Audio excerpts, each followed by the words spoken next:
Hare Krishna. Bueno, vamos a tener nuestra clase de Srimad Bhagavatam. Estamos leyendo el canto tercero, capítulo 28, texto número 25, las instrucciones del señor Kapila. Voy a leer el sánscrito, ¿escuchamos? Navi hradam bhuvana kosha gudora estan yatratma yoni disana kilaloka patman pidan harin mayibrisas tanayora musya Daye dayam visadahara moyuka gauran. Traducción. Vamos a repetir, por favor, para usted me repite después de mí.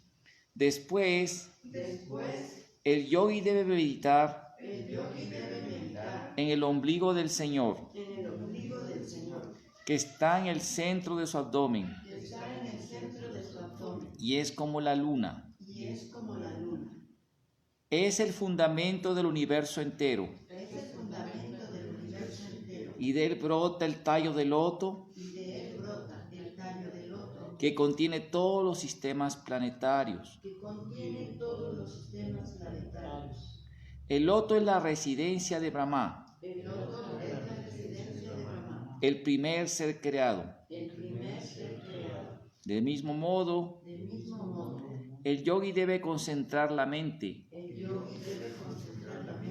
en el pecho del Señor, cuyas tetillas son como dos exquisitas esmeraldas, y tiene un aspecto blanquecino debido a los rayos de los collares de perlas, blancas como la leche, que adornan su pecho. Voy a leer yo solo.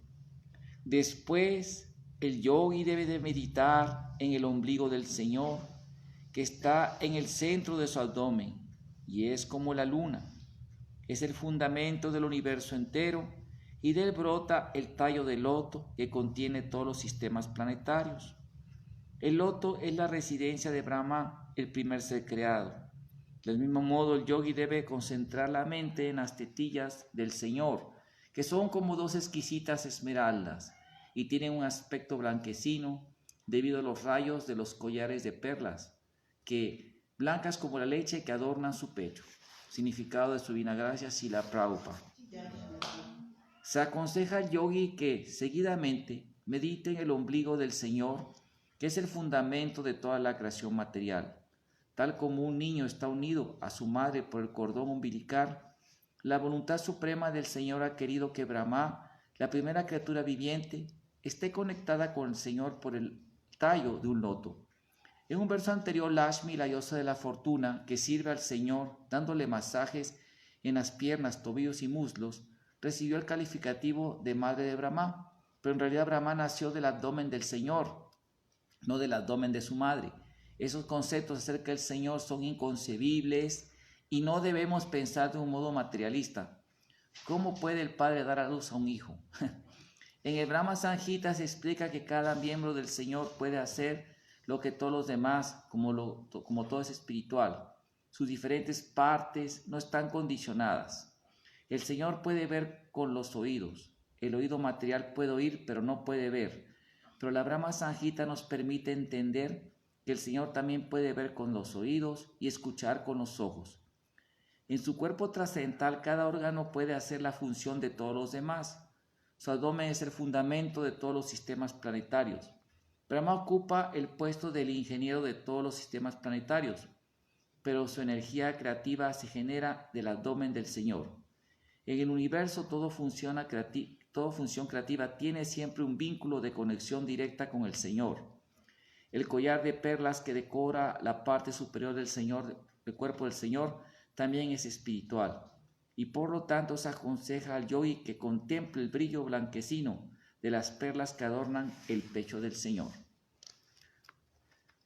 Voy a leer la traducción otra vez. Navi hradam bhuvana kosha gudora estam yatrat mayoni disana kilaloka patman vyudan hari manibrisas tanayora musya yadedayam visadahara mayuka gauran. Traducción.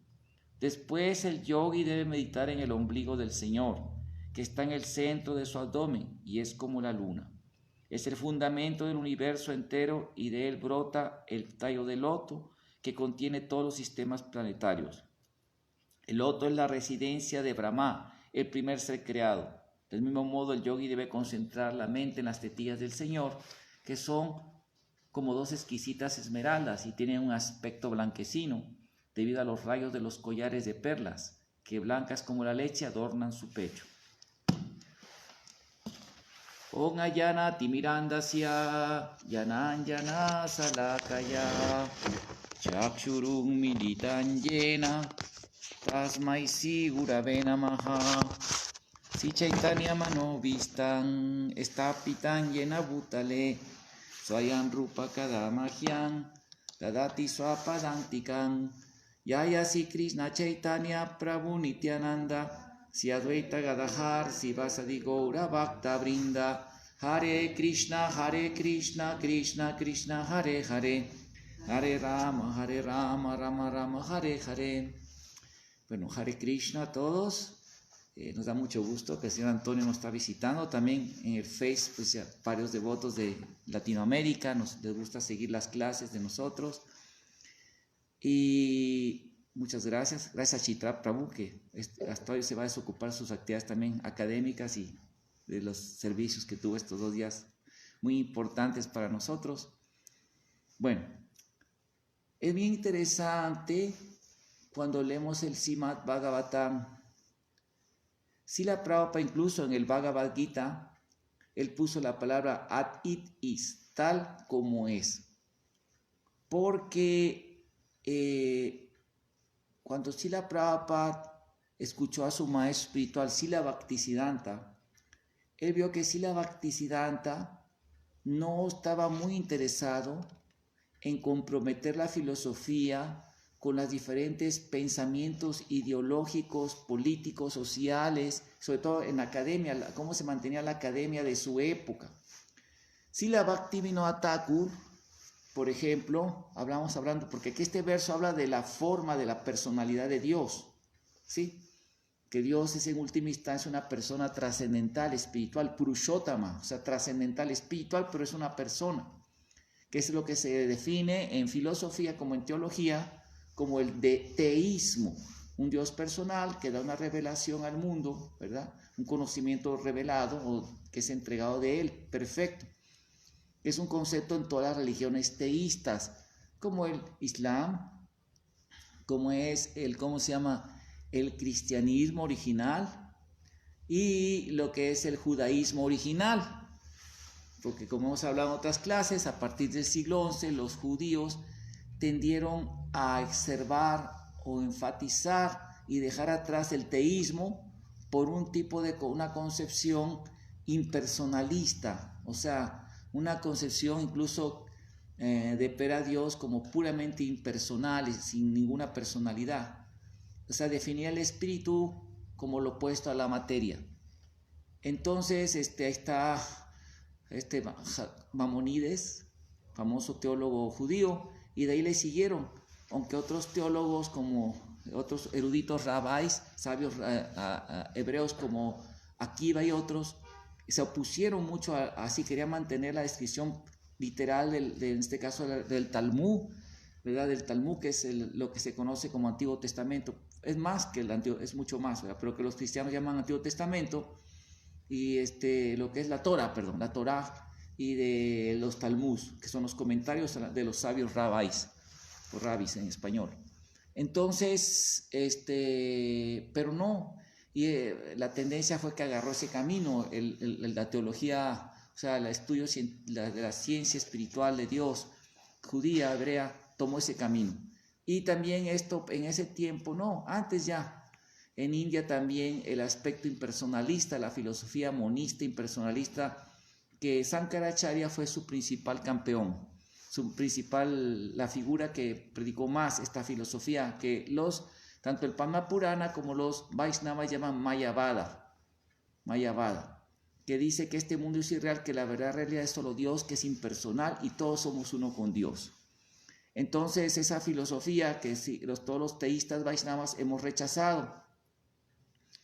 Y aquí es interesante que Srila Bhaktivinoda Thakur en su época fue la época del modernismo.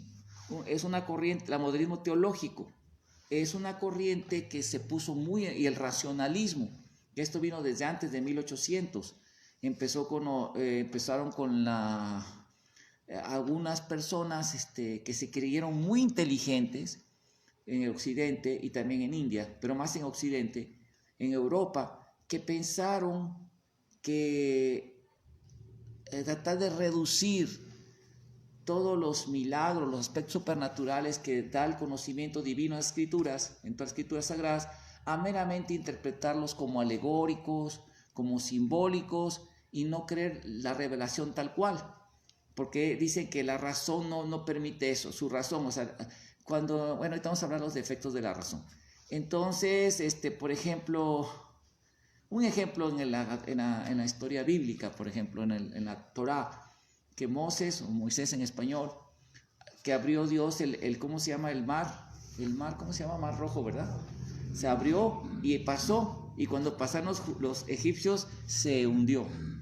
Entonces me acuerdo que vi una vez un chiste, ¿no? Ahora, aquel tiempo, una revista, me acuerdo, lo vi, no, porque ahora se ve en el Facebook, se llama memes, ¿no? Un chiste, hace una caricatura, que está un niño en la escuela y está un maestro hablando de la historia y la literatura de Israel, y le dice, sí, miren, lo que pasa es que hubo un movimiento de maremoto que hizo que en ese tiempo se corrió el mar y pasó, y en realidad ¿cómo se llama? El mar estuvo, ¿cómo se llama? Se puso bien bajito y así cruzaron caminando, no se abrió, o sea, fue que pasaron así, explicando de una manera natural, ¿no? El hombre se llamó racionalismo, reducir todo sin explicación, en una intervención supernatural, que es lo que se llama milagro.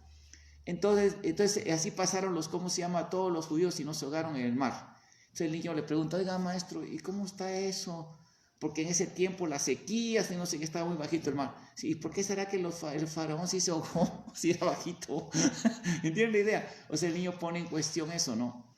O sea que así también es un meme ahorita en Facebook, no se podía hacer un meme así, ¿no? Una caricatura chistosa, ¿no? Y esto es muy interesante porque los racionalistas, especialmente en Alemania, crearon lo que se llama de mitologización, que trata de interpretar todo lo supernatural como una enseñanza moral. Y eso también existe tradicionalmente en la sabiduría védica. De hecho, hay una disciplina que se llama semiótica, que es tratar de encontrar que los símbolos que dan ciertas cosas, ¿no? Y por ejemplo, alegoría, Krishna da una alegoría en el Bhagavad Gita para que ustedes entiendan que es una alegoría. Una alegoría dice Krishna, existe un árbol baniano cuyas raíces se extienden hacia arriba y sus ramas hacia abajo. Y las raíces son los Vedas y así, ¿no? Empieza a hablar así. Y es una alegoría de que el mundo material es el reflejo al revés del mundo espiritual. Eso es una alegoría, me explico, que las ramas son los signos védicos, que los frutos son las actividades fructíferas, o sea, que cada cosa representa diferentes así. Otro ejemplo de alegoría es la interpretación que da uno de los sanjitas, creo que el Narada Sanjita, que dice que, por ejemplo, cuando Krishna mata a los demonios, y Bhaktivinoda Thakur toma ese discurso, también Srila Bhaktisiddhanta, en algunos comentarios, habla de que, por ejemplo, cuando la bruja Putana quiso envenenar al niño Krishna, cuando estaba chiquito, darle su pecho envenenado, Putana representa al falso guru, al guru que enseña cosas contra el Dharma, que es engañoso, al maestro espiritual que es desviado y que enseña cosas falsas, que es falso, ¿sí? Y quiere nutrirnos con su veneno en lugar del llamado conocimiento védico. Y luego, o por ejemplo, Tinavarta representa el torbellino de la especulación, ¿no? Estar especulando la enseñanza, las escrituras, ¿no? Con la especulación. Y, por ejemplo, de Nukasura, el burro demoníaco que atacó a Krishna, el burro representa la pedantería, ¿no? El sentirse un gran erudito y que por lo tanto hasta cuestiona los Vedas y así, ¿no? Por ejemplo, así cada uno de los personajes de estos asuras representa un símbolo. Y digamos, y es cierto, de hecho la semiótica, al estudio semiótico del discurso, del lenguaje, de los discursos, existe en todo, o sea, no nada más cuando hablan de cosas supernaturales. Por ejemplo, a ver, le voy a preguntar a la madre, vamos a hacer un ejercicio de semiótica, a ver, madre Pauna, comparando con los animalitos, ¿cómo son sus cualidades? ¿Con quién compararía a su mamá usted? Con una vaca. Con una vaca. Okay. ¿Qué significa esto? Si dan cuenta, la vaca, ¿qué tiene? Protege, da leche Y ustedes ven cómo las vacas cuidan a su ternerito, nunca lo golpean, lo tienen con mucho amor. Ella tiene esa visión, su mamá.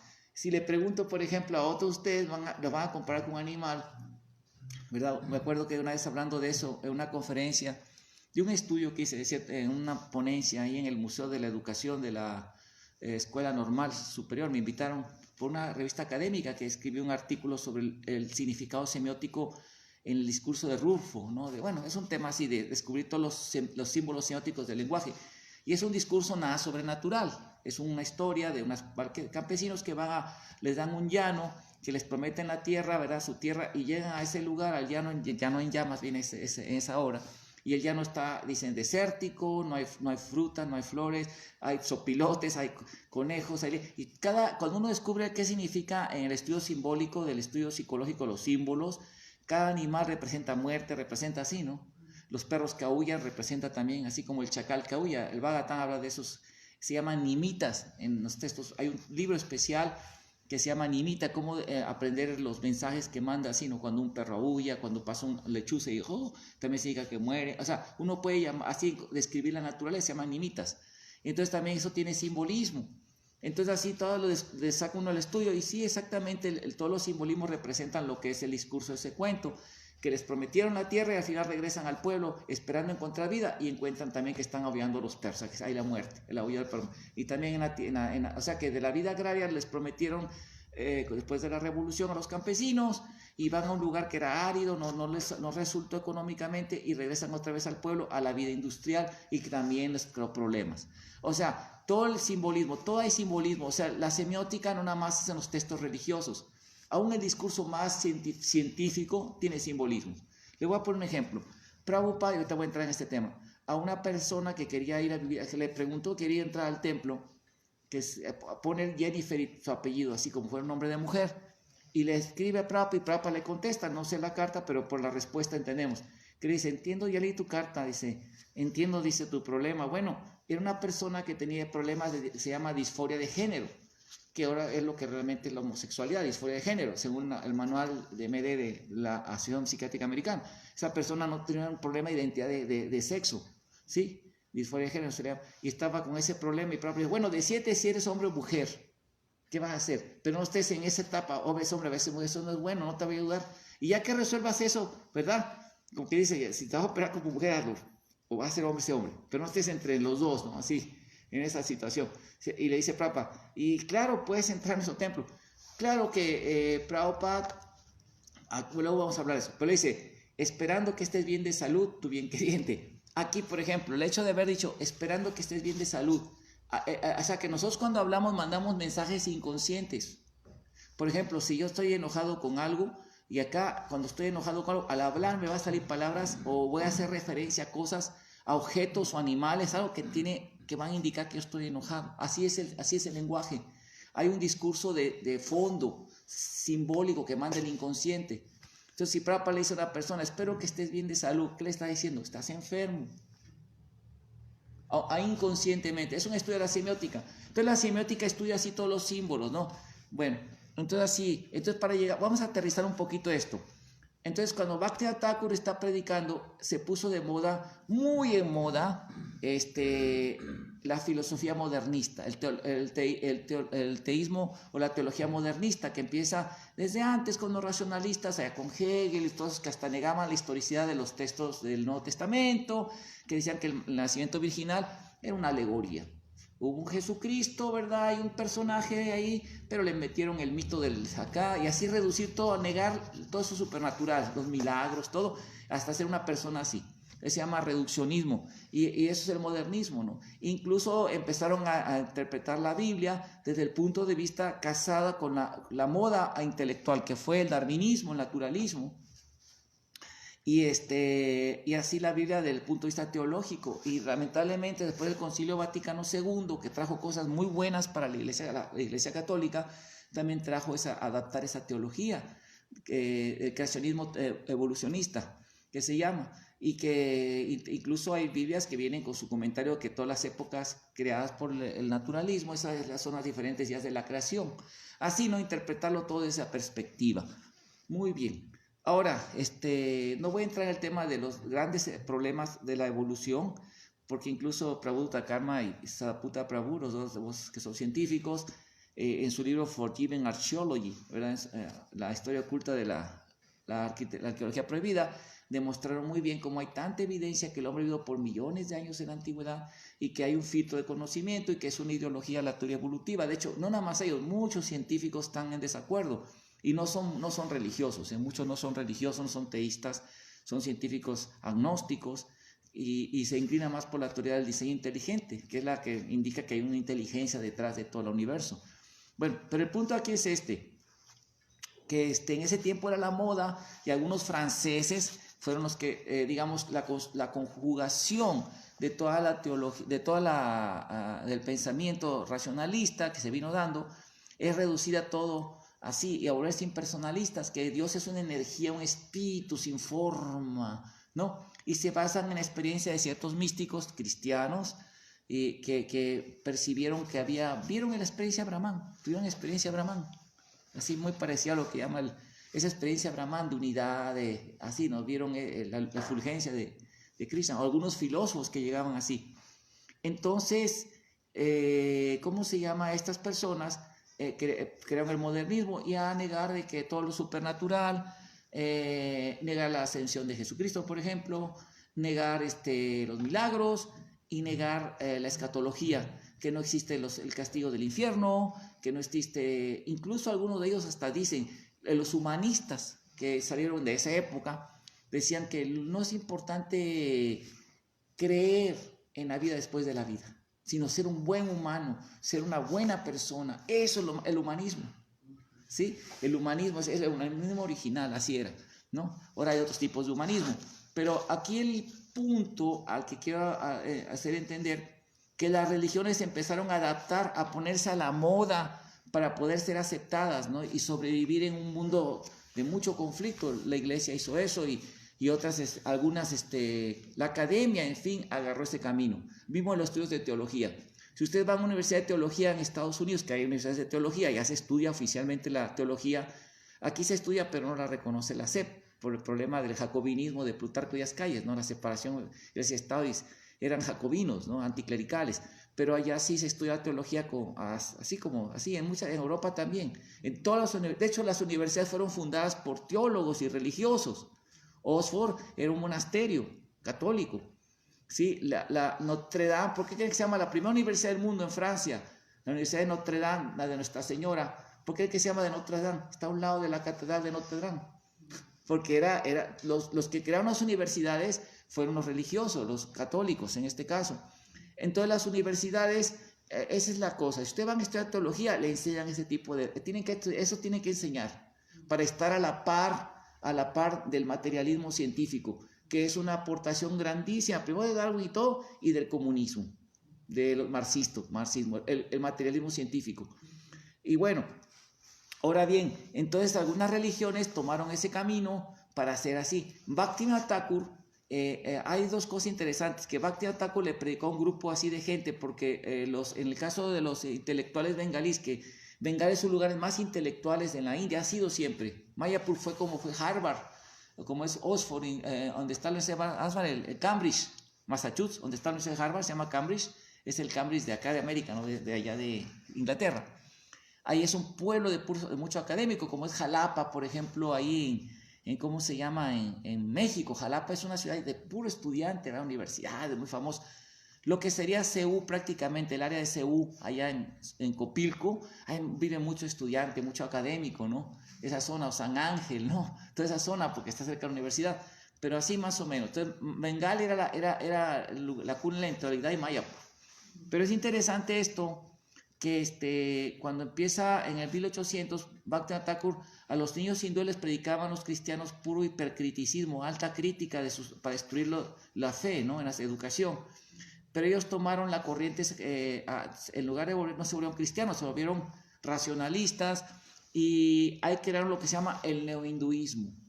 El neohinduismo es una corriente y sus principales predicadores fueron el movimiento hindutva, los nacionalistas hindúes que negaban los Puranas, algunos como los Brahmo Samaj, los que negaban los Puranas, Dayananda Saraswati, Sarvarkar es famoso padre de Hindutva, y todos ellos tomaron la filosofía impersonalista. Y este Swami Vivekananda, digamos, fue el campeón predicador que vino a América a fines de 1800 en un congreso que se hizo, ¿verdad?, en Chicago, en el Parlamento de las Religiones, y él presentó ese neohinduismo. ¿Qué es ese neohinduismo?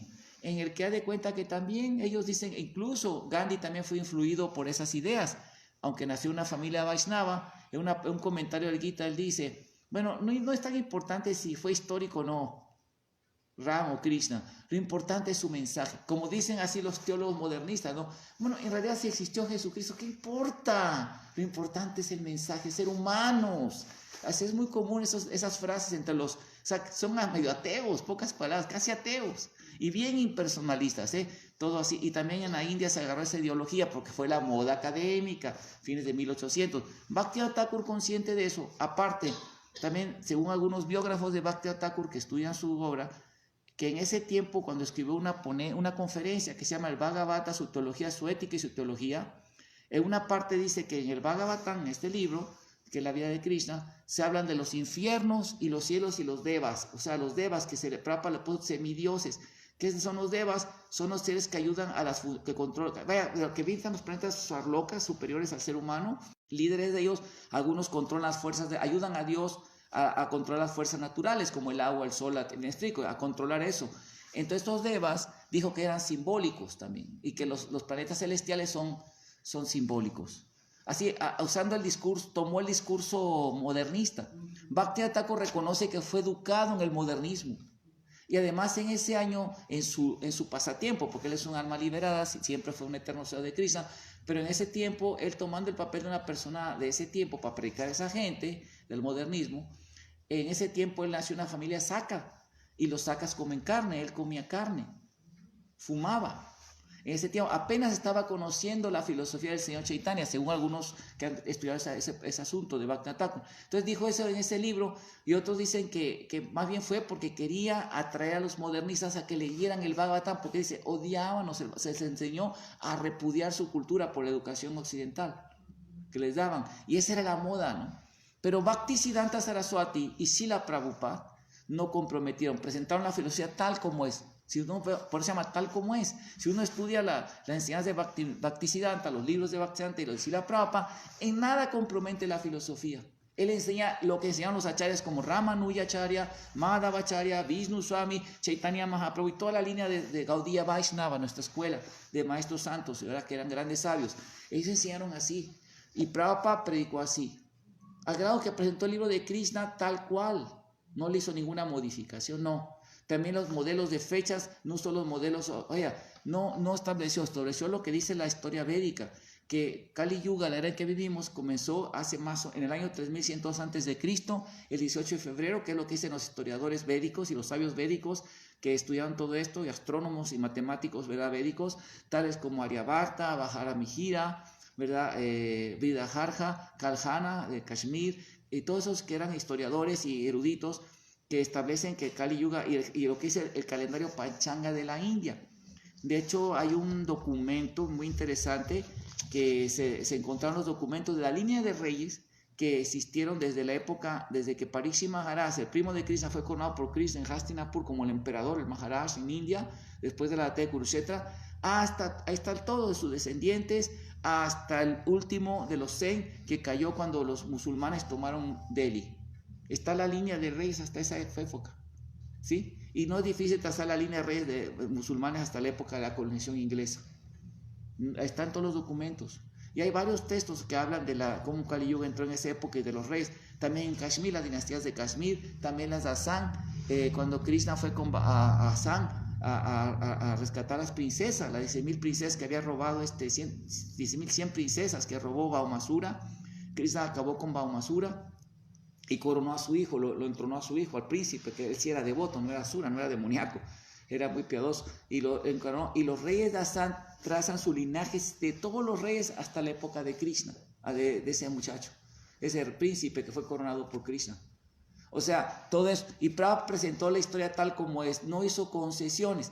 ¿Y por qué tocó este tema? Porque, digamos, ahorita, en nombre de hay un gran reto que tiene ISKCON, y cualquier sociedad que predica el mundo postmoderno, es cómo poder predicarle a la gente, a las modas filosóficas de pensamiento que hay, y hacer la prédica atractiva para no chocarlos tanto, y ¿cómo se llama? O sea, para atraerlos, pero sin comprometer la filosofía. Sin duda que es un gran reto. Y por ejemplo, pero también otro reto que sufre ISKCON, la posible contaminación de ideologías externas que no son la enseñanza de los acharyas Vaishnavas. ¿Sí? Y esos son retos muy fuertes. Y así como, por ejemplo, un tiempo, ahorita, digamos, yo he escuchado por ahí algunos comentarios de ciertas personas que son devotos, que son intelectuales, que de repente quieren hacer una concesión con la evolución, quieren coquetear. Y vemos que Prabhupada no coqueteó. Y de hecho muchos científicos ahorita están poniendo en cuestión la evolución. O sea, yo me refiero a que vemos que sí, la Prabhupada no hizo concesiones en eso. O sea, en el nombre de presentarnos como muy atractivos para la modernidad, tampoco vamos a ser fanáticos, ¿no? Como los fundamentalistas, llegar a chocar con ellos, ¿no? Ser un poco sutiles en predicar, obviamente, no llegar inmediatamente a chocar. Por ejemplo, un devoto le preguntó a Prabhupada, pero si hablamos, por ejemplo, lo que escriben los Puranas de tantos millones de personas que vivían, los científicos no hacen, dijo Prabhupada, pues no prediquen eso, prediquen nada más el Bhagavad Gita, la filosofía, no somos el cuerpo. O sea, la gente que se vaya purificando, que vaya entendiendo la historia supernatural gradualmente, ¿no? Entonces, nosotros no tenemos que llegar a chocar. Krishna en el Bhagavad Gita habló principalmente del Atma Tattva. Es lo que tenemos que predicar a la gente, que no somos el cuerpo, todos esos aspectos, ¿verdad? Del alma, todo eso. Y ya, por eso hay que leer primero todo el Bhagavad Gita, ya que hayan leído el Bhagavad Gita, que hayan leído los libros, ya se puede hablar de temas más avanzados, de temas de cómo es el universo, todo eso. Y le pidió a los devotos científicos que explicaran todo el universo. Él dejó muy claramente a los devotos del Instituto Bhaktivedanta. Prabhupada Das fue el devoto que más dedicó su tiempo a eso. Y aunque ya dejó el cuerpo, ¿verdad?, que es científico, él estudió todo eso y dejó sus libros muy claramente explicado todo eso. Y ahorita hay personas que ni siquiera son científicos, que ya andan poniendo otros panoramas, ¿no?, extraortodoxos, porque es otro problema que encuentra el movimiento de conciencia de Krishna, como toda institución, que hay gente súper fundamentalista siempre, y hay gente, el otro extremo, ultraliberales, ¿no?, que quieren así ponerse a la moda, el reduccionismo y todo. Y es muy importante esto. Por ejemplo, si bien es cierto, le voy a platicar, si bien es cierto que, por ejemplo, los acharyas, cuando predican, ¿sí?, cuando predican los acharyas, como Bhaktivinoda Thakur, Bhaktisiddhanta, no habla mucho de los castigos infernales. Por ejemplo, una cosa que el modernismo enfatizó mucho, no creen en los infiernos. Hace poquito su santidad, como habíamos platicado en otra clase, su santidad Francisco, el Papa Francisco, dijo que no existe el infierno. Y incluso dijo que estaba de acuerdo con las bodas gays, civiles. Y el Dalai Lama también ya hasta sale con su paraguas. El martes vamos a dar una clase sobre eso, su servidor y... ¿verdad? Nos invitaron a una conferencia sobre eso, y ahí sacamos, ¿no?, como el Dalai Lama con una paraguas del arcoíris, y ya están casando en los templos budistas a los homosexuales. Ahorita vamos a entrar en ese tema. Pero el punto aquí, que ellos se adaptan, ¿para qué? Para jalar más gente, para que la gente se jale y diga, ¡ay, qué bueno! Mira, así no se entiende, y estar a la moda. Pero hay un problema con eso, que luego, como dice Narada Muni a Vyasadeva, que luego las concesiones se vuelven la regla y se olvidan los principios a seguir. Esa es la tendencia de Kali Yuga. Por eso Narada Muni le cuestionó mucho a Vyasadeva cuando hizo el Mahabharata, que enfatizaste muchas actividades, digamos, de Karma Kanda, ¿verdad?, de cosas materiales, pero no explicaste el Krishna Bhakti puro, y explicó el Bhagavatam. Entonces aquí es muy importante esto, que nosotros ahorita, digamos, tal vez muchos devotos, porque así en los devotos nos metemos tanto en nuestro mundo, que debe ser nuestros GBCs, que tienen que usar 200 cartas al día, están más metidos en otros problemas, y no saben, ahorita la amenaza ideológica, la moda ideológica es la ideología de género. Yo también estaba muy absorto, mi principal programa académico, como académico, ¿verdad?, ahora sí profesional, es la investigación histórica sobre Krishna, ¿no? Todo ese tema. De hecho, yo he ido a muchos congresos de diálogo ecuménicos, diálogos interreligiosos, antropología religión, filosofía de la religión. He ido a varios congresos y ya, digamos que paré un poquito, porque la verdad cuesta mucho, sí, no tengo mucho apoyo de la sociedad, cuesta, y aparte me dediqué más a la investigación, y a través de Academia Edu y otros foros como Richard Gay, que ahí sí le piden mucho, le cuestionan, le investigan todo su currículum uno para poder ser parte de esa línea de investigadores, a sacar mis trabajos de investigación sobre, por ejemplo, de Dwarka, todos esos temas he estado investigando, Y de repente mi hija Rada me hizo consciente de una amenaza más poderosa que se está infiltrando en las religiones, como ahorita que hablamos, la ideología de género. Y aunque no lo crean, es una amenaza gravísima, porque quiere adoctrinar. Y fíjense, son tan cínicos las personas que apoyan esa ideología que dicen que ustedes son conspiranoicos. No, está documentado, hay videos, hay documentos, ahí están las leyes, en los tratados de leyes de Canadá, que es donde empezó esa ideología, ¿sí? Que a los niños los adoctrinan con eso, a los niños de kinder. Les quieren meter, los ponen a experimentar que se pinten de niñas, a deconstruirlos. Y esa ideología, cuando se impone, ellos dicen que tolerancia, respeto, que no sé qué. Y tienen razón, o sea, definitivamente, no fue mi ideología en la vida ser un ¿cómo se llama? Homofóbico, ¿le dicen? Así, nunca, ¿no? O sea, digo yo, que yo quiera matar a esa gente jamás, pero sí sé gente que hace esas sí las avienta el carro a esa gente, los golpean, hay locos, ¿no? Pero honestamente dicen que quieren respeto, y está bien que eso no se debe hacer, ¿no?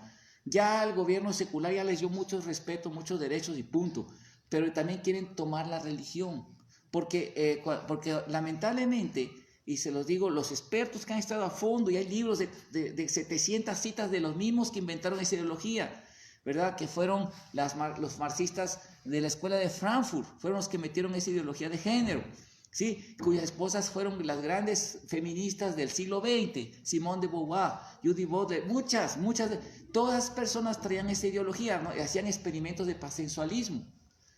O sea, pansensualismo significa sexo de todo tipo, con animales, con mujeres, hacían aberraciones sexuales. Y eso está bien en sus libros, en su vida, de Frida Kahlo. ¿Quién no conoce a Frida Kahlo? Ella era amiga, estuvo con Simone de Beauvoir y Diego Rivera en Francia, ahí se adoctrinó, y hasta hay una película de Hollywood, ¿verdad?, que hablan de su vida. Yo no la vi, ni me interesa verla, honestamente, no me gusta ver esas cosas que no comparto, con todo respeto. Pero aquí es una cosa interesante. Srila Prabhupada, si ustedes lo estudian, Srila Prabhupada, hay los que están a favor de esa ideología, que quieren infiltrarla en nuestro movimiento, como los simpatizantes que atacan a Prabhupada, que le dicen homofóbico, han sacado 31 citas donde Prabhupada, en las 31, solo esa que cité, que le dice a Jennifer, bueno, decirte si hombre o mujer, pero no aprobó la homosexualidad. Prabhupada rechaza categóricamente, dice que no podemos apoyar la homosexualidad nosotros, que es una gran degradación que las personas, ¿verdad?, se casen. Eso no, Prabhupada dijo que no estaba bien. Y Prabhupada dijo, lo que Prabhupada dijo, y lamentablemente había una cita, lo ando busque, ojalá que quien me escuche me la mande. Prabhupada dijo que la solución para ellos era casarse con el sexo opuesto y establecer una familia normal, o si tenían vocación el celibato. Ahora, algunos argumentan, y con el debido respeto, yo sé que hay almas muy misericordiosas, muy santas, muy puras, ¿verdad?, que quieren, ¿cómo se llama?, pues darle su misericordia a esas almas, ¿no? Y se comprende, y es muy válido eso. Prabhupada también le dio misericordia a esas personas, Hagan Silver lo utilizó, pero también él tuvo discípulos que los trató de ayudar, incluso les dio posiciones exaltadas para ver si se componían e hicieron desastres. Prabhupada, a partir del 71, que están grabadas sus clases y sus cartas, Prabhupada rechaza, nunca hay una carta que aprueba, así está bien eso, no, en ninguna. Prabhupada dice, estamos en contra de eso, dice Prabhupada, es tan degradado ya que sacerdotes casan en las iglesias homosexuales. Prabhupada dice, ¿qué degradado? En Melbourne, en Perth, y desde el 71 hasta julio del 77, son 31 citas, Prabhupada dice lo mismo, dice, los hippies es locura, dice, sexo libre. ¿Ustedes creen? Hannes Gilbert dice, venía muy orgulloso, yo introduje la homosexualidad, dice, su movimiento es como eso, o sea, locura, dijo Prabhupada, locura. Fueron las últimas palabras sobre el tema. Entonces, si nosotros queremos honrar a Prabhupada, porque se habla que Prabhupada debe ser el centro, que Prabhupada debe ser, ¿no?, así, ¿sí? Y que debemos de predicar, no podemos, Prabhupada no hizo concesiones en ese ámbito. O sea, sí, claro, si hay gente que casi no hay, porque es la realidad, son una minoría, porque esa gente, ¿verdad?, hay que decir que cante Hare Krishna, que cante mucho, como dijo Prabhupada, canta tanto Hare Krishna como sea posible. A Lalitananda también le dice un discípulo que se entregó esa vida, o sea, que tenía el problema y después lo dejó su matrimonio y se dedicó a eso. Propio, lamento mucho. Haz todo el servicio que puedas, así que puedas hacer, dice, y por esa actitud de servicio, Krishna te va a sacar estado caído, dice. Para eso inmediatamente si eres sincero. Prabhupada lo dijo, ¿no? Pero bueno, el punto es este, que hay quienes argumentan que es que cuando Prabhupada estaba en su época, resulta que Prabhupada, la ciencia decía que eso no era innato, y que ahora muchos científicos han dicho que eso es nato, que eso es genético, que es un condicionamiento neurológico, han dicho así. Y es cierto que muchos científicos han dicho eso, pero hay otros científicos también que han revisado todo eso y resulta que los que predican eso son de esa ideología.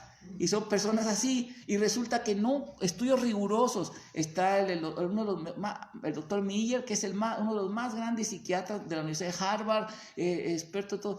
Él y con otro doctor hicieron un estudio de todas esas cosas, de investigaciones de muchos años, y comprobaron que no tiene nada de genético, ni nato, ni nada de eso. También estudio sobre ahorita el Scientific American, hay mucho, yo lo cito en mi conferencia de la ideología, Prabhupada bajo juicio por los ideología de género, que ya le he mandado en Facebook, porque, ¿verdad? Para que la vean las personas que quieran, que deben de informarse de esta amenaza, porque es una amenaza, ahorita voy a platicar porque ahí, ¿verdad? ¿Cómo se llama? Imagínense, un journal de 300 páginas, así un libro que sacaron con más de 700 referencias de las investigaciones de campo que muestran que eso no. Y también de la Scientific American, que es una revista bastante científica, muy respetable. También sacó otro estudio hecho por Andrea, su nombre de esta investigadora de la Universidad de Harvard, que también de cuestión genética, la mejor genetista, también explica que eso no es genético. ¿Sí? No sabemos que todo es por el karma, todo viene de nacimiento por nuestro karma, pero el karma también puede cambiar. Y también otra cosa, hay varios psicólogos, psiquiatras, ¿sí? Que han curado a esas gentes, muchos que hasta fueron homosexuales se han curado, y han escrito y han ayudado. Y esa gente, ¿cómo la atacan los ideologistas de género? Los atacan, así, ¿no? Hasta los prohíben sus conferencias, en fin, ha sido muy agresivo el activismo de esas gentes. Y otra cosa interesante también, que la gente se ha curado de eso. En el movimiento tenemos casos connotados de muchos devotos de Krishna, devotos que tenían ese problema y lo dejaron, y ahora son personas casadas, felices, padres de familia, sin ese problema. Simplemente fíjense, en Canadá, que es donde empezó todo eso, ya tiene años, que es un desastre, al más grande psiquiatra reconocido a nivel mundial, sí, lo cita el doctor Pablo Muñoz Iturrieta, que también hizo una investigación que se llama En el cuerpo equivocado, una investigación tanto de campo como de citas de referencias de más de 800 journals, ¿sí? Donde él comprueba que todo eso no es innato y cómo la gente se cura, y ellos han curado a mucha gente de eso, supera esa conducta, la gente se normaliza. Bueno, otra cosa interesante que les digo, y eso es lo que Prabhupada también dijo, y hasta ahorita no hay prueba científica que Prabhupada esté equivocado. Yo sería la persona más feliz que se compruebe que Prabhupada esté equivocado y lo pongamos en un museo, ¿sí? Y que siga la gente y que no hay ningún problema, pero eso no. Entonces, ISKCON, Prabhupada decía que misericordia no significa que tú le vas a dar de comer algo a un alimento que le va a hacer mal a esa persona. Tiene diabetes, dale dulces para que se me muera. ¿Sí me explico? No, tenemos que proponer no cosas así que estén basadas en real, que sí ayuden a la gente a superarse. Y otra cosa muy importante que Prabhupada también, que también Prabhupada lo dijo, que hay personas que proponen, y que yo sé que lo hacen de buena fe, ¿no? Yo no estoy en contra, se entiende, porque algunos me dicen, oye, me han cuestionado, oye, tú hablas en contra de esto, pero tu gurú aprueba un poco eso, o es simpatizada de dar la misericordia a esas personas. Sí, pero mi gurú ha dicho que no debemos ser sudras, que apaguemos el cerebro, que nada más uno piense y todos así borregos. No, que usemos el cerebro. Y esos son brahmanas, perdonen que lo digan, eso es ser brahmana. Sí, como yo vi un meme que mandaron, son tremendos los que hacen esos memes, que estaba pegándole arriba una cacheta. Dice, ¿por qué me pegas? Porque tienes discípulo de Hridanda Maharaj y él dice que no seas un ciego borrego, que pienses, que razones, que pongas en la tela de juicio hasta sus declaraciones. Eso es ser brahmana, claro, no lo de los principios, no con ofender, no, pero ciertamente que eso es chistoso, ¿no? Porque, Gurudev, pero no se ponen a analizar. Vamos a ver, es un tema de discusión y ISKCON no puede cerrar los ojos, ¿no? Los padres de familia, ¿no? para que se filtren cosas que pueden dañar la vida de nuestros hijos. No es posible, o sea, no podemos. Y además de todo esto, este es un avance muy fuerte que vino de la ideología de la izquierda, apoyada por grandes magnates que quieren introducir, que les gusta ese tipo de vida degradada, y otras potencias que tienen otros fines políticos, ¿sí? Y por ejemplo, les voy a poner un ejemplo, ¿sí? Hay unas páginas muy respetables de devotos que sacan temas muy buenos, y ustedes van a ver que, claro, hay una ahorita de Dámoda, más de Dámoda, porque es el mes de Dámoda, pero antes del mes de Dámoda, ustedes encontraban una conferencia, por ejemplo, me invitaron a mí sobre la historia de Krishna, otras de la filosofía, muy bonitas, hay una o dos muy bonitas de cultura acá, pero hay como 5 del tema, la mujer en el movimiento, o sea, del feminismo infiltrado en el movimiento. Claro, no es muy bueno que haya ministerios para proteger a las mujeres, a los niños, estamos completamente de acuerdo, preservar tanto eso, ¿por qué? Porque hay un aparato ideológico, y algunas personas de las que estaban ahí, me consta, porque viven en México, que ya tienen conexión con grupos feministas así. Yo lo he visto en su Face, lo declaran, hasta citan a esas personas. Entonces nuestro movimiento debe cuidarse, se debe cuidarse mucho de eso, que si queremos presentar el movimiento de una manera, claro, pero también no podemos, Prabhupada no comprometió la filosofía, y enseñó, Krishna es una persona, Dios es una persona, ¿sí? Krishna, ¿verdad? Cuando estuvo en acuerdo a la filosofía védica, la sabiduría védica, Krishna, ¿verdad? Aparte de una figura histórica, como dicen los historiadores modernos, sí, un rey, no hindú deificado, no. Krishna fue Dios en persona, él se definió como Dios, y así lo aceptan todos los sabios de las escrituras védicas. No como hijo de Dios, no, sino como Dios en persona, y así lo aceptan todos. Se llama avatar. A veces viene Dios, a veces manda a su hijo, a veces manda sus sirvientes como profetas, ¿verdad? Que nos manda del cielo espiritual para que prediquen el Dharma, ¿verdad? Y a veces viene el mismo. Entonces, así es, pero Prabhupada no cambió para que la gente estuviera contenta. Ay, sí, porque se van a sentir mal los intelectuales si decimos que el Bhattan sí tiene 5,000 años. No, vamos a predicar a sus modelos de ellos para que nos acepten. Sí, podemos ser inteligentes en cómo presentárselo, pero Prabhupada no, ¿cómo le diré? Tampoco ya como fanáticos, pero tampoco podemos llegar a diluir la filosofía. Y ese es el gran reto que tiene ISKCON. Y los devotos, yo me doy cuenta de una cosa, que veo que muchos devotos nuevos de la siguiente generación de Prabhupada son más preparados, o sea, en cultura en general. Y también veo que deben de prepararse bien en todo, ¿sí? Porque si no, digamos, estar a la expectativa de que no vengan a infiltrar ideologías que comprometen el Dharma y que pueden crear gran daño al movimiento, confundir al movimiento, ¿sí? Sí tenemos, o sea, debe haber un balance, un equilibrio. No tampoco ser fanáticos y así irracionales, así no. Porque de veras, o sea, a mí me da pena que ellos hablan mucho, toda esa gente que apoya eso, hasta he visto líderes de ISKCON que dicen que apoyan eso, y cuando han visto mi conferencia, me dicen, no, ¿cómo dicen ellos? Desdeñoso, soberbio, que no. Así empiezan a insultar, pero eso se llama falacia humming. Es una falacia, una manipulación del discurso, o sea, no es lógico. Hay que demostrar científicamente en qué está mal. Yo soy la persona más abierta, le digo, eso me lo enseñaron a mí en una metodología de la investigación, que yo estoy dispuesto a que se me compruebe en qué son mis errores de mis tesis, cuando yo presento mis investigaciones, ¿verdad? Y que me comprueben, yo soy la persona más feliz que comprueben sus tesis. Compruébenlo, pero ¿verdad? Con realmente conciencia, no nada más conciencia ideológica. Cito al doctor Wine, ¿no? Del agua Yona, sí, un homosexual predicador de eso, o sea, por favor, o sea, deme investigaciones serias, porque yo veo un montón de investigaciones que prueban que eso no es así. ¿Cómo puedo? Y además porque, fíjense, hay otro problema que también surge, y se lo digo, como preguntaban cuando di la clase de la antigüedad del Bhagavatam, que ¿cómo es posible que muchos científicos se resistan a la antigüedad del Bhagavatam ante tanta evidencia que existe en su contra, o la teoría evolutiva, por ejemplo?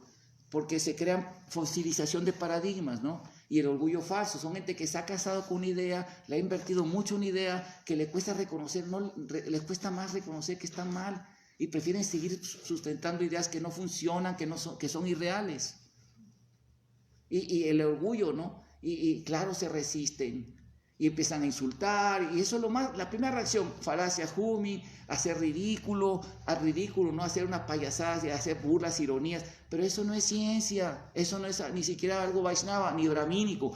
Una persona brahmínica ve las evidencias, se pone a estudiar, ¿verdad? Y no con el fin de a ver si es cierto que estoy equivocado. Uno debe hacer ejercicios de autocrítica, si estoy equivocado o no. Y yo soy la persona más feliz que compruebe que lo que Prabhupada dijo sobre todo eso de rechazar esa conducta que era degradada, que no estaba bien, que dijo que los sacerdotes que hacían eso eran muy pecaminosos, todo eso, y también lo dice Atri Smriti, en el Atri Smriti, las Tama Dharma Sutras, dicen lo mismo, que las personas que tienen relación, los Dharma Sutras dicen eso, los sabios védicos, que eso es sumamente pecaminoso, que es igual que matar, que el homicidio, que es igual que, ¿cómo se llama?, que robar a la esposa del guru, dicen adulterar a la esposa del guru, igual que golpear brahmanas, igual que, ¿cómo se llama?, que beber vino, es un acto sumamente pecaminoso, no es que no es pecaminoso. Ya tuvimos una tentativa muy rimbombante de muchas hojas, diciendo que no había menciones hasta más que una de hermano Sanjita, y resulta que no, en el mismo capítulo de hermano Sanjita hay un montón que rechazan, bueno, un montón, hay como 3 que rechazan esa conducta,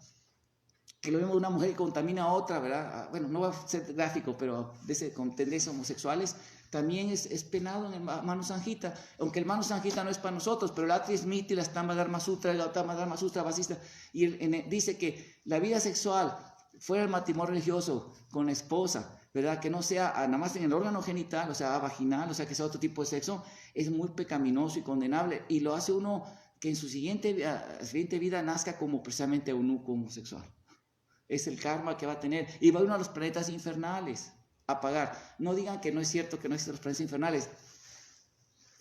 O sea, hasta los estudios ahorita de experiencias de cercanas a la muerte, como el doctor Carlos Osir y otros científicos de Occidente, que deciden, el doctor Ian Stevenson en Oriente y otros que han investigado el caso, hay gente que al morir ve a los Yamadutas o ve ángeles, ven a los antepasados que vienen por ellos. O sea, confirman lo que dicen los Vedas.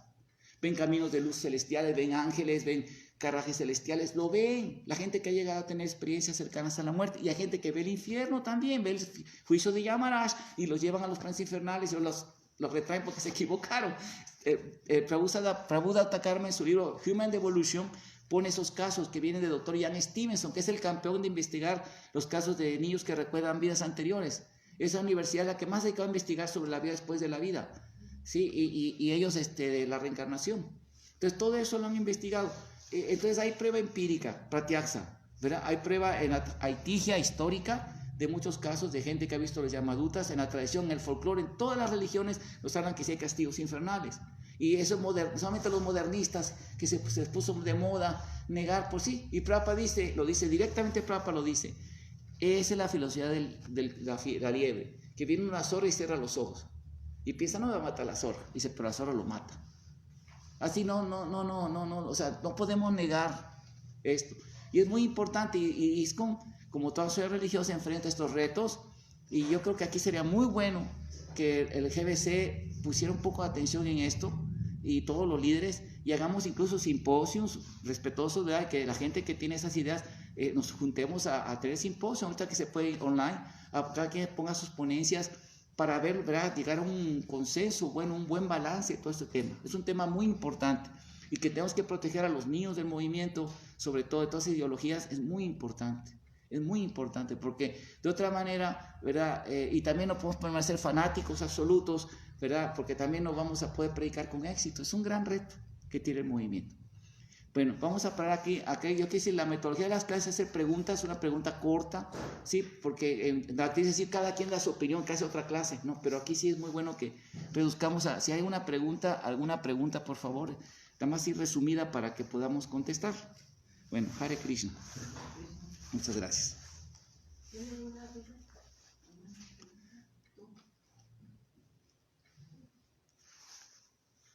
¿No me preguntas? Ven acá para que la ponga. Radita, la erudita especialista en el tema de eso, ideología y feminismo. Yo quisiera comentar un poco sobre, bueno, más que preguntas, es un comentario. Comentar un poco sobre los engaños de este tipo de personas, ¿no? Engaños que vienen desde el cambiar la historia de cómo es originalmente para atribuirse logros falsos y también mezclar y la constante contradicción que hacen sus propias exponentes. Ajá. Por ejemplo, el feminismo siempre se le ha atribuido como bueno, a diferencia de que actualmente, primero que nada hay que aclarar, es de que según los estudios, 7 de cada 10 mujeres no son feministas. Hasta algunas son antifeministas. Me incluyo en ellas. Entonces, en este ámbito entonces, muchas veces algo que todos tenemos bien claro es de que el feminismo contemporáneo, todo el mundo lo dice, hombres, mujeres y hasta gente homosexual lo dice, de que es un tipo de machismo también. Pero se tiene la mala o la falsa consideración de que en el tiempo de los 1800 de la Revolución Industrial, que es cuando empieza el feminismo a hacer su auge, las primeras feministas conocidas como las sufragistas, se les pensaba o se les atribuye ahora sí que el mito de que ellas dieron el derecho a voto, el derecho a propiedad privada a todas las mujeres en general. Ahora, de hecho, y eso es la excusa, una de las principales excusas que usan las feministas contemporáneas para decir de que si no fuera por nosotras no harían nada y y por eso nos tienen que apoyar porque nosotros siempre fuimos buenas, ¿no? A decir verdad, una vez que estudias más a fondo sobre el tema, descubres de que muchas de estas declaraciones, es que lo que serían las primeras sufragistas del 1800 son las feministas actuales de ahorita del 2020, son las feministas, son las nietas de las feministas del 1800, de las primeras feministas, las sufragistas. ¿Por qué? Porque vemos ahorita que las feministas de ahorita se les hacen desastres, hacen vandalismo, queman catedrales, golpean gente, golpean incluso mujeres policías cuando ellas se supone que apoyan a todas las mujeres. A una mujer que no las apoye las insultan y hasta les desean lo peor y cosas por el estilo, ¿no? Entonces,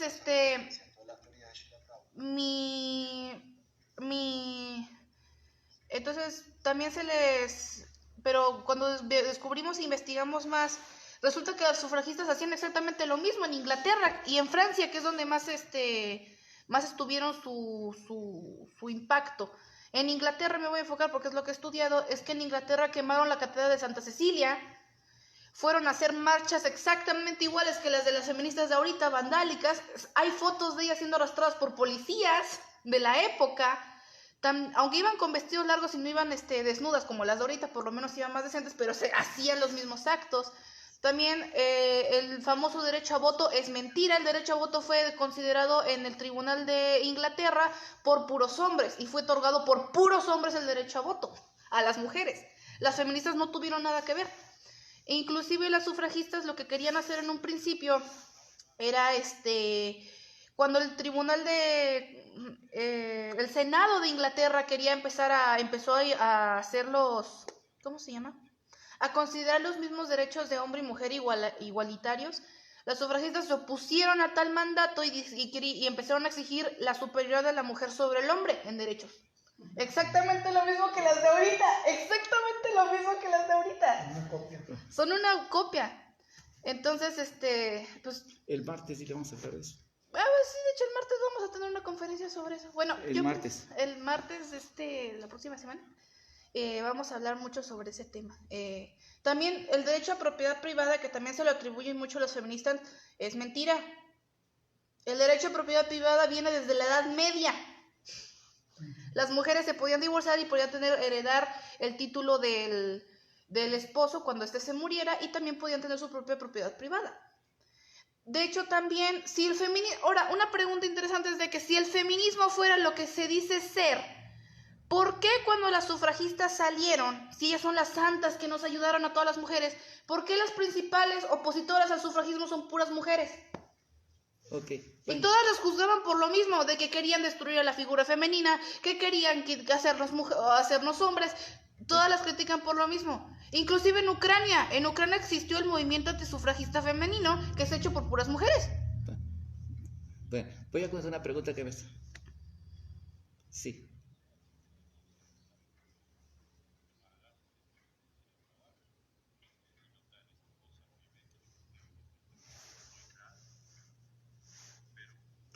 Bueno, hay un devoto Prabhu que me escribe de Chile ahorita de la clase y me pregunta, le voy a contestar, bueno, ahorita le contesto a él. Me pregunta que eso de que, por ejemplo, y también lo dije en mi ponencia, de que en Canadá ya hay leyes que permiten que niñas de 8 años, si quieren, pueden vestir con un hombre de grande, viejo, ¿no? De 30, 40 años, y que los papás no pueden hacer nada. Pero en las culturas antiguas era común eso. Ok, es una pregunta muy buena. Realmente agradezco mucho a Prabhu de esta pregunta. Sí, es cierto. De hecho, en la cultura védica, las niñas, o sea, no niñas, las mujeres, muchachas, se casaban muy jóvenes. Una muchacha, una vez que menstrua, ya no es niña. Ya acabó esa etapa de su vida. Ya puede reproducirse, ya siente el deseo sexual, ya así. Y era común en las culturas antiguas que las mujeres muy jovencitas, por ejemplo, los judíos, aquí tanto me aclarás si no, la Virgen María creo que tenía como 12 años, ¿verdad? Cuando se casó era muy jovencita, era lo normal para proteger a las muchachas, porque también la vida en aquel tiempo no era muy larga, casi las mujeres morían mucho en los partos incluso, eran por infecciones, lo que sea. Las mujeres no tenían una vida larga y se casaban muy jóvenes, para así no tener así, tenían muchos hijos, es cierto, exacto, o sea, eso, sí es cierto, el concepto de pedofilia que se ha creado ahorita, sí digamos que es una cuestión cultural de nuestra época, pero lo que no estamos de acuerdo nosotros, no estamos completamente de acuerdo, porque el feminismo ataca mucho eso, lo que no estamos de acuerdo es que, por ejemplo, la niña quiere eso. Es obvio que una niña en la época actual, ya poniendo, porque todo se tiene, las escrituras también se explica que hay que establecer las cosas con tiempo, lugar y circunstancias. En la cultura védica, el ideal que se manda a los Vedas que debe ser seguido es que una mujer tenga 5 años menor, máximo 10 años menor que el hombre. Por muchas razones, porque una mujer, su cuerpo tiene mucha más potencia y disfrute sexual cuando es eso, ¿no? El hombre arranca y termina rápido, la mujer no. Además, el hombre cuando llega a una edad ya avanzada no tiene la potencia sexual. Entonces, si una muchacha tiene, por ese caso, a los 8 años con un hombre de 25, cuando ella tenga todavía 40 años, que todavía 45, todavía tiene deseo sexual. Es fuerte, o sea, hasta ya a los 50 empieza a bajar eso. El hombre ya no va a tener capacidad de satisfacerla con más hijos, ¿no? O así. Entonces, no es lo más ideal. Pero sí pasaba. Pero, por ejemplo, a las mujeres se les cuidaba adecuadamente, o sea, se les protegía. Pero la pedofilia, lamentablemente, no nada más es femenina, es masculina. O sea, todos los pedófilos, muchos pedófilos quieren eso, pero con niños. ¿Me explico? Es una perversión. Es perversión. Por ejemplo, Prabhupada, él se casó cuando tenía, ¿qué? Como 18 años, algo así, con su esposa que tenía como 11, y a los 14 años tuvo su primer niño. Y eso es el sistema védico, así era. Pero lo ideal, dicen los shastras, es que la mujer tenga 5 años, es el mejor de diferencia. ¿Sí? Así es. Entonces esa sería la pregunta. Pero a ver. Hay una diferencia entre una muchacha de 11, 12 años que a pesar de que aún tiene, bueno, si fue bien educada, todavía es una persona relativamente inocente, aunque pues ya ahorita en nuestra sociedad moderna, una chamaquita de esa edad ya tiene como 5 novios y me consta. Entonces, la verdad, o sea, de la verdad, dejemos de decir de que, ay, las pobres niñas, la chamaca de 17 años, no, esa chamaca ya se metió con 40. O sea, ya no son santas, seamos honestos. Pero hay una diferencia entre una niña de 6, 5 años que no está desarrollada y una niña y una joven que ya tiene su periodo menstrual y que ya está empezando a hormonizar su cuerpo. Esa es la diferencia, el hecho de que aquí no, o sea, en la cultura védica había niños que se casaban, inclusive se comprometían de los 5 años, los 8 años, pero no vivían juntos, no tenían relaciones sexuales, sino hasta desde los 11 en adelante, porque apenas ahí es cuando se está empezando a desarrollar sexualmente el niño o la niña. Muy bien, perfecto. Espérate. Es que me con respecto a la pedofilia, hay una diferencia en Canadá de que te piden que un chamaquito de 6 años se case con un o de 8 años. Pero hay niños de 5 o 6 años que se los secuestran para eso. No, pero oficial, o sea, lo oficial, no estamos hablando de 8 años, 8 años no es una edad reproductiva para un niño y ni para una niña. La niña no está hecha para la reproducción y no está hecha para ser penetrada hasta que no menstrua. Eso, de hecho, inclusive una niña demasiado chiquita, todavía, inclusive una de 11 años, si es penetrada por un hombre mayor, puede lastimarla. Porque la cavidad de la cavidad sí. es muy pequeña. Ya, claro, quedó claro, sí, quedó muy claro. Sí. O sea, Bueno. Hay una diferencia. Hay muchas preguntas, pero el martes vamos a tener una conferencia sobre eso. Les vamos a pasar el link y las van a poder hacer ahí, ¿verdad? Por escrito, y con mucho gusto vamos a seguir respondiendo, ¿sí? Pues muchas gracias por su atención. Hare Krishna, Chila Prabhupada Ki, Srimad Bhagavatam Ki. Hare Krishna Vancha Kalpa Madrananga.